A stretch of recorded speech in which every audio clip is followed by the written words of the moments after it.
The reflected man. Elias pried open the attic hatch, a cloud of dust billowing down to greet him. He'd bought the old house for a steal, its history whispering from every creaking floorboard.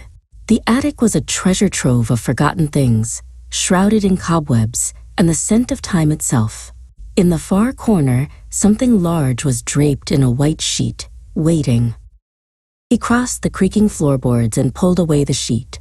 It was a magnificent, full-length mirror. Its frame was carved from a dark, almost black wood, with intricate, unsettling designs of coiling vines and sharp thorns.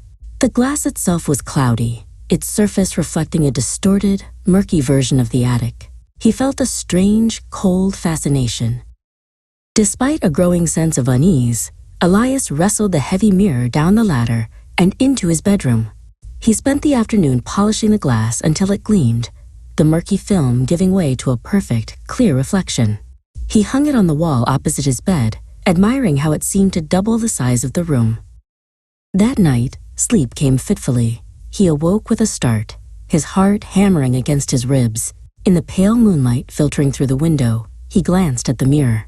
For a terrifying, fleeting second, he saw a figure standing behind his reflection. A tall, gaunt shape with eyes that were too wide and a mouth that was a thin, dark line. He blinked, and it was gone. He tried to dismiss it as a waking dream, but as he stood before the mirror, getting dressed for the day, his reflection suddenly stopped moving.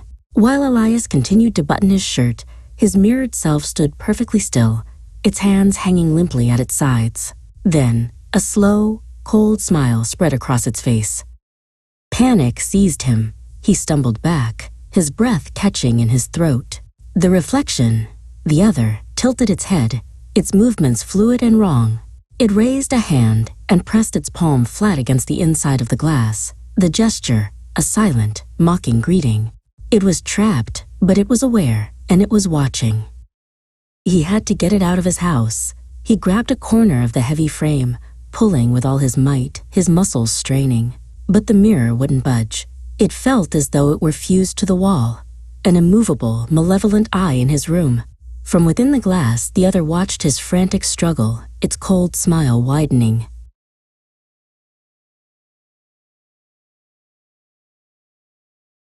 The nights became a living torment. He would see it moving in his periphery, a dark shape pacing the confines of its glass prison. Then, things started to change in the room itself. Objects would be moved.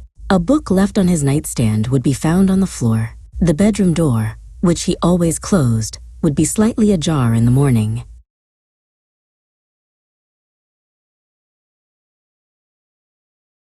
One night, Elias awoke to a sharp cracking sound. He looked at the mirror and saw a thin, spider-webbing fracture spreading across the glass, originating from where the other's hand was pressed. The other was no longer smiling. Its face was a mask of intense concentration as it pushed against the barrier, its fingers beginning to emerge from the surface of the mirror and into the real room.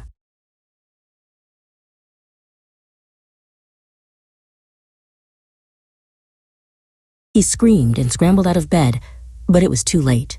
The other pulled itself through the fractured glass, a grotesque and silent rebirth. It stood in his room, a perfect copy, but its eyes were cold and empty.